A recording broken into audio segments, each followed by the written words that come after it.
1000 फूट उंची, खाली हजारो फुटांची दरी आणि समोर मृत्यूची भीती. पण या हरियाणातील आजोबांनी जे उत्तर दिलं ते ऐकून संपूर्ण सोशल मीडिया त्यांचा चाहता झाला आहे. ऑस्ट्रेलियामध्ये आपल्या नातवासोबत स्काय डायव्हिंगसाठी गेलेल्या या भारतीय आजोबांचा व्हिडिओ सध्या इंटरनेटवर तुफान व्हायरल होत आहे.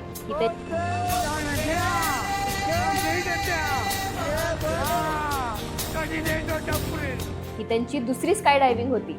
याआधी त्यांनी 15,000 फुटांवरून उडी घेतली होती, पण यावेळी त्यांनी थेट 18,000 फुटांची उंची निवडली आहे. उडी मारण्यापूर्वी त्यांच्या नातवाने त्यांना विचारलं, बाबा डर तो नहीं लग रहा? त्यावर आजोबा हसत म्हणाले, डरता कौन है मैं? बाबा डरता नहीं, 18,000 फुट पर था. अरे 20 पर नहीं जो चलो रे बाबा. हाँ चलो तो चलते हैं भाई, चलो. आणि काही क्षणातच त्यांनी कोणतीही भीती न बाळगता विमानातून खाली उडी घेतली. आकाशात मुक्तपणे झेपावत असतानाही त्यांनी जय हिंद, जय भारत, जय हरियाणा अशा घोषणा दिल्या. त्यांचा आत्मविश्वास आणि जिद्द पाहून लाखो लोक भारावून गेले आहेत. अनेक जण म्हणत आहेत, वय फक्त आकडा असतो, स्वप्नांना वय नसतं. या आजोबांच्या धाडसाबद्दल तुम्हाला काय वाटतं आणि अशा वयात तुम्ही अशी उडी माराल का? तुमचं मत तुम्ही आम्हाला कमेंटमध्ये नक्की सांगा. आणि अशाच माहितीपूर्ण व्हिडिओसाठी सरळ सोप्पला फॉलो आणि सबस्क्राईब करायला विसरू नका.